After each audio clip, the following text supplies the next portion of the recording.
Good Sunday morning. Welcome to Inside Tennessee. I'm your moderator, John Becker. We're going international this morning for good reason. Take a look. Do you remember this moment last week? It caught the attention of the world. Surprise, optimism, joy, and unity crossing all faiths. That was just a sample of the reaction to the election of a new pope in the Catholic Church. And this morning we focus our attention on Pope Leo XIV. He's a 69-year-old Chicago native, Chicago White Sox fan as well. First ever U.S.-born pope, and we are pleased to have with us Dr. Tricia Bruce, who is a sociologist, scholar, author, and consultant to the Vatican. So great to have you with us. Wonderful to be here. Thank you. And also our panel, Susan Richardson-Williams, who is a Republican and runs her own PR firm. Good morning, John. Don Bosch is a Democrat, runs his own law firm. Good morning. Good morning. The reason we're talking about this election of a pope is the influence it has not just on that part of the world, but this part of the world as well. And just to set the scene here, Dr. Bruce, 1.4 billion Catholics worldwide, 70,000 in East Tennessee. To give you a sense of the population, that means 18% of the world is Catholic and 2.8% in East Tennessee. Why does this move have such an outsized impact on our world? Well, I think it's important to remember, first of all, that Christianity still holds a stronghold in the globe overall. Catholics are about half of that. And so here in Knoxville, we're going to feel the effects of that global conversation. We saw all the eyes on Pope Leo as he was selected and came out on the balcony. But I think that the size of Catholicism is not really the best metric necessarily, because Catholicism and Catholics are going to speak into all sorts of issues around politics, around the environment, around what it means to be moral, and really serve as a large leader in the global conversation. So that means that folks locally and everywhere are paying attention. And let's talk about first, so our viewers understand your connection to the Vatican is strong. In October of 2024, you were there at the request of the late Pope Francis to help determine the future of the Catholic Church. Why? I was appointed by Pope Francis as a consultor to the Global Synod process, a multi-year process designed to invite essentially a consultation of all perspectives on the Church from the globe. So it gathered more than 300 people there at the Vatican. While I was there, in addition to meeting Pope Francis, I actually did have the opportunity to meet now Pope Leo. So of course this moment was... Or as he used to be known, Bob. Yes, exactly, Bob. So I of course was recalling back to those very germane moments, you know, and thinking, who was this man? And looking at the notes that I had scribbled in my notebook around Bob, now Pope Leo.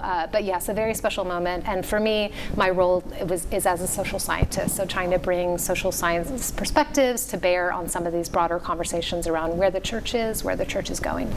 Susan? Well, he's the first, or maybe not the first, but he's of the Augustinian order. Yes. Would you explain that to me and to our listeners? What differentiates the Augustinian order? Yes, so one of the things that's really special about Pope Leo, and I would say also about Pope Francis, is that they come from a religious order, which is really uncommon among popes. Most tend to come up from the ranks of diocesan priests and the like. So by being an Augustinian, that means that Pope Leo is going to lean into a particular charism, so a way of thinking about the world and leaning into a particular kind of ministry. And for him, that has been as a missionary. So we've already gotten a little taste of some of his biography. He spent so many years in Peru, ended up naturalizing as a citizen in Peru, and has a great attentiveness to the poor, the marginalized, lives a rather humble life, pays attention to unity and peace. So it's these kinds of things that I think will really shape his character and his approach to the papacy through that. And of course, Villanova is also Augustinian, so he's got those ties as well. Yes, they were very excited. They were very excited. The bells just kept ringing. So let's talk for a minute. I think a lot of people have a sense that Pope Francis and now Pope Leo were very similar, but you knew both of them, know both of them. Yeah. What do you see would be their differences in the way they may lead the Catholic Church? I think all eyes are on Pope Leo, certainly, to see how that will will unfold. I would, in terms of the continuity piece, which might end up leading to differences too, is one of the things that Pope Francis was especially attuned to was listening and inviting different voices and perspectives to the table. And through that, he grew and he learned and he tried to understand the church and the needs of the church. And likewise, Pope Leo now has already expressed a real attentiveness to bringing those kinds of differences to the table. So what that sets up is, I think, potentially an inherent unpredictability to what the church will look like in the future as Pope Leo is trying to sort of understand, what are the key areas and how to move forward. I think it's yet to be seen how he will practice his papacy differently, but he is a canon lawyer. So one of my guesses is that he might lean into more of the doctrinal and canon law, codifying some of the changes, whereas Pope Francis was really pastoral and about the people and did less of that kind of work. You've written about the polarization of the Catholic Church in the U.S. specifically. Do you think the election of Pope Leo mends some fences? It's quite possible. One of the things I've been really awed by just in the course of these recent days has seen how many people have drawn such hope and optimism from across the aisle, across the ideological spectrum. I think all eyes too are on the fact that he is an American, and we've seen the American Catholic population in particular change in recent decades when it comes to politics and ideology. So Catholics look more Republican now than they used to. But I think this is a moment and opportunity where here's a global figure who's already talking about peace and unity and conversation and listening. And so it's quite possible that's going to open up a space that looks less partisan than it has in the past. We've got to take a quick break. We can build on that when we come back. Our conversation with Dr. Tricia Bruce continues right after a short break on this Sunday morning. Back on Inside Tennessee, talking about the election of Pope Leo XIV, an extraordinary moment for the world. Dr. Tricia Bruce has spent a lot of time writing about the Catholic Church and been invited as a scholar to come in and help shape the future of the Catholic Church. Susan? Yeah, I wanted to talk a little bit about the previous while he was Bob. He was pretty active on social media. And so some people have said he supported immigrant rights, gun safety, climate change. Do you think that those sort of liberal positions, and you mentioned that more Catholics seem to be Republican these days. Not all of us. Not all. There are a few. Are you still a good practicing Catholic? I would say I was raised Catholic and culturally Catholic. I would not say that I practice regularly. You and most Americans. How does that square? If he becomes a little more liberal from what we saw when he was a cardinal, how does that square with the conservatism that you see in the Catholic Church in America now? Yeah, it's a great question, and one that comes with so many caveats. One, it is quite interesting to see the sort of reflection back on what he said in social media, and even now, the caution is more so now because, of course, these memes are flying with quotes attributed to Pope Leo that are absolutely not his. So there's a lot of interest in trying to sort of pigeonhole him, and I think that the other caveat or tricky part about this is that Catholics overall, and certainly for the Pope, the liberal and progressive language or conservative language doesn't necessarily map so neatly onto Catholics. I mean, Catholics as a voting bloc are pretty messy. They don't neatly fit into one or another because the issues in terms of Catholic social teaching tends to go all over the place. So I think people are certainly going to pay attention to see how is he going to speak into these kinds of issues. What does he see as important? I would guess too, again, having observed him in person, he's an extremely thoughtful person. And I suspect that moving forward, he's going to take even more care, knowing that everyone's hanging on to his words. He did join Instagram, though, so. Well, and following on what Susan said, he's dropped a couple tea leaves when he's been asked about the United States in particular and kind of where this groupthink that's going on the MAGA portion of our population. But do you think that is going to increase? And I guess more importantly, what would be the perceived dynamic between a President Trump and somebody like Pope Leo, who is very socially conscious in a way that Trump is not? Yeah, even the way that the cardinals and others have sort of talked about Leo's Americanness, there's almost this kind of attempts to say, oh, well, he's in some ways not as American or differently American. They said he's the least American we could have elected. Yeah, and yet, who is America? What is America? Who are American Catholics? And of course, American Catholics, too, embed a high level of diversity in terms of foreign-born status, in terms of immigration, and also in terms of politics and views on different issues, same-sex marriage, abortion, immigration, and the like.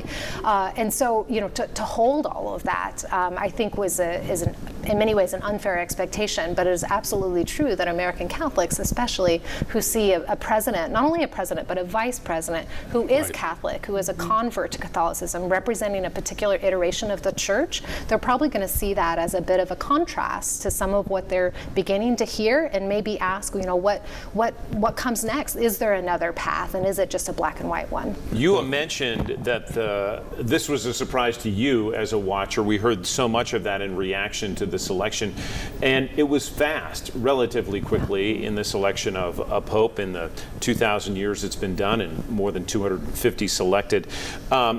What do you think the cardinals were saying by saying Pope Leo is our man? Well, for one, of that global Catholic population, a little less than half is in the Americas. That's the Americas broadly defined, so South America, Latin America, fewer in North America, but certainly this part of the globe carries a large proportion of Catholics, far more so now than places like Europe, which historically have had most Catholics. Of course, Africa, Asia, also growing in the Catholic population. I tend to think that part of what really worked to Pope Leo's benefit in terms of the votes had to do with his linguistic ability and his cultural ability to translate into different spaces. The man we know can speak multiple languages, and he, again, meeting him personally, struck me too as someone who listens more than he talks. And I can only guess with the mystery of what happened in the conclave, but I suspect that he's someone who appeared to the others as someone who would listen, and when he spoke, they could understand him because it was in their language most of the time. Well, I was going to ask, he said that he chose Leo the 14th because of Leo the 13th, who was Industrial Revolution time and was very engaged in social issues. Yeah. So it does seem as if that, you don't call it a platform like we do in politics. It announces a lot about the philosophy of a pope and the name that he chooses. It does. Yeah, and so I was curious about that. Does that send a signal? I think you're right. I think anyone who knows the score, as it were, around modernity and where we are arguably on the cusp of another revolution. Before it was the Industrial Revolution, now we're talking AI. All the time, almost daily, we have new considerations about technology, but those don't necessarily get couched in moral conversations around the good and dignity and the meaning of humanity and being alive. And I think the Pope is in a unique position to be able to help shepherd the church towards that conversation, not just for Catholics, but well beyond that. So in that sense, I think it's no surprise that he chose that name, and also someone who has deep ties to Catholic social teaching. So what is the language around trying to navigate social issues in the world? I suspect will try to do that too. We're going to take another quick break on Inside Tennessee. Back with more of our conversation right after this. Dr. Bruce, as Cardinal, Pope Leo would have overseen investigations involving the behavior at different dioceses, and we had some questions about behavior here that many think led to the ouster of Bishop Richard Sticca, who's no longer the bishop of the Knoxville Diocese. Explain what his role would have been if indeed he was overseeing investigations with the Vatican. Well, then Robert Prevost, at the time, Cardinal Prevost, would have had a role in monitoring bishops and the selection, and then in this case, the removal of bishops. So he's someone who would have been in a position to look at and act upon allegations of abuse. And certainly Knoxville's not alone in that. This is unfortunately, a long-standing issue, and one that has come up many times, and many people continue to ask, even at the highest levels of the church for the church to have a stronger response to all kinds of abuse, whatever that might look like. But that is a moment certainly that East Tennessee would have felt, although I think with a few degrees of separation, the influence of then Cardinal Provost here in the area. So let me ask about the Pope in general and the office. I mean, this is an office that commands 18% of the Earth's population, say commands, that many within that 18% follow, listen to, a leader, a world leader, without an army, I might add. But what influence does the Pope have worldwide overall in terms of how people live, act, behave, laws that are passed, and laws that are followed? What's your opinion of that? Yeah, it's a great question, because you could answer that to say that there's a huge spectrum, because some would say, of course, not at all. We know that many Catholics are in fact more cultural Catholics and might hear what the church teaches, whoever says it, in one ear and out the other ear. But in this case, Pope Leo and popes in general have such a visible and almost celebrity status. I mean, I'm someone who has a Pope Francis bobblehead on my desk that I look at every day, and I know I'm not alone in that. My mom, Did he know that, by the way? Yeah, well, I've written about it, so Okay. possibly. And my mom, of course, was more excited than anyone that I had this opportunity with the Pope, and it's this deep, familiar, while also celebrity, while also governmental, while also sort of moral figurehead. There's no one in the world, quite literally, like the Pope, Catholic or not. So the eyes are on this person. And that is, of course, a lot of pressure, too. But in this case, Pope Leo has quite the platform to be able to speak into issues of the day. And I think that matters.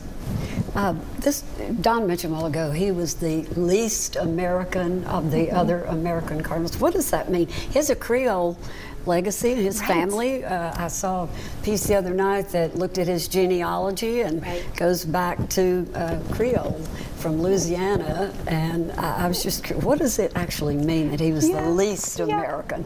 Is that because he spent so much time in Peru and not in America? Right. The question that interests me really is why so many folks say he's the least American. Right. Yeah, what does that mean? He was born outside of Chicago, went to Catholic schools, went to Villanova, and so there is this sort of distancing, but I think part of it really comes from the shock and surprise that we have an American Pope, because it just felt like an absolute impossibility. So how in the world could we have ended up with a Pope from the United States, not just America, but the United States in particular? But it is absolutely true that he, of course, when he moved to Peru, he gained that citizenship. He speaks way more languages than the average American. He's someone who has sort of a global sensibility. He lived in Rome for a number of years, very involved with the Curia. He's someone that the Vatican knew, that some of the cardinals would have known. And so in that sense, certainly compared to the other cardinals and bishops, even in the United States, I think some of them have said too, they don't necessarily know him as well, certainly as some of their other brothers in the priesthood and among bishops and cardinals. Well, even if you look at national news in the United States, I would predict that most Catholics didn't even know who Cardinal Provost was. That's right. They know Cardinal Dolan and some of the other celebrity cardinals in America, so to speak. Correct. He wasn't even known much to the Catholic population in the U.S. That's correct. And I grew up in the Midwest, and I wasn't very familiar with him at all. And even being in the hall with him in the Synod, a very humble figure walking in and did not draw attention to himself. Based on your research, if you could have a counsel with him one-on-one, and he said, what are you hearing from Catholics about their priorities and what I should do as Pope, what would you tell him? Well, he has already in recent days begun to speak into issues of peace and war and violence. And I think certainly that can take a global stage. But for many Catholics, that's a very deep and issue that hits home for their own experiences, whether it's because they're struggling financially, whether they're struggling based on different identity issues or otherwise. I mean, those kinds of internal struggles of peace are major. And sociologically, too. Of course, we know that the church in many ways is hemorrhaging people because of disagreement or discontent or misunderstanding. So I think there is an opportunity to speak into safety and spaces to find peace. And he's certainly doing that. So I think I'm going to be doing as much listening as talking if I get in that room with him. We only have 30 seconds left. How would you sum up the legacy of Pope Francis this early on? That's someone that I will hold in my heart, certainly, whose impact has been felt on so many around the world. And I see him as someone with a smile and a joy and a willingness to step into spaces where others have been afraid because they thought they might get it wrong, or they thought it might invite too much trouble. He was kind of a troublemaker and a peaceful, joyful man at that. I think we'll continue to ask what his legacy long-term will bring, but I think a lot of us are just going to hold to that smile. Good trouble. Some of us are taking bets on whether Pope Leo throws out the first pitch for the White Sox. There you go. There you go.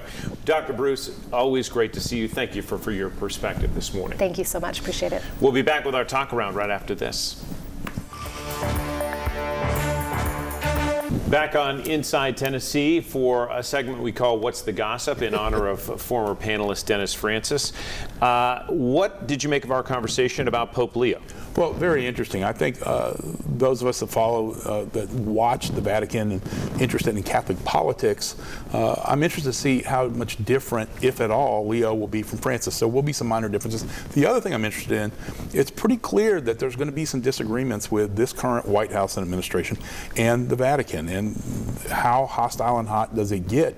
And, the Pope may not have an army, but he has great influence, maybe even greater than that of Donald Trump. It'll be interesting to see what happens to American Catholicism and reactions that this president might have to things that he doesn't like coming out of Pope Leo and the Vatican. Your take on the politics of the Pope? Well, I think time will tell whether he, in fact, does embrace more liberal views, and does he get in a clash with Americans' political views, and the Catholics in America who may be more conservative. So it'll be fun to watch. Susan, you wanted to point out the Speaker of the House, Cameron Sexton, making a high-profile appointment this week. He did. I think I didn't know, and I'm not sure many people knew, that the legislature passed a bill to add 2 more members to the UT Board of Trustees and to the Board Regents.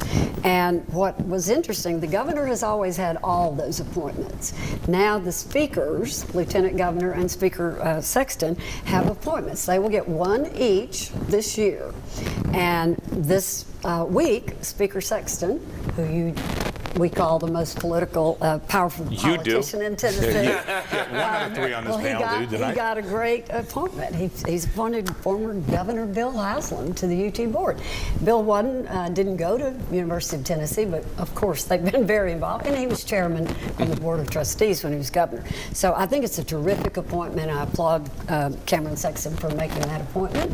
Lieutenant Governor will now get 1 this year, and then each of them will get 1 next year. Don, your take, and what else you got? Well, I think it is interesting, former Governor Haslam being on the board. I think he'll bring good perspective. Historically, we brought a lot of people onto our Board of Trustees and in leadership roles at the university. Lamar Alexander was our president. He didn't go to the University of Tennessee. But so I'm not surprised by that. And I think, like Randy Boyd, having started out as a Republican or is a Republican, doesn't lead UT from a Republican or Democrat perspective, and I don't think Bill Haslam will bring partisan politics into his role on the board. I wanted to ask you about the rollout of the governor's expanded voucher plan. 33,000 applied in the first day, according to the governor's office, for 20,000 slots. Don, what will make this a success or a failure in your mind as a Democrat? Well, to see how many people of economic need are really using it and able to help them. Again, they predict that 66%, and this is a prediction, we don't know the numbers yet, 66% of the students that will avail themselves of this program are already in private schools, already paying for private schools.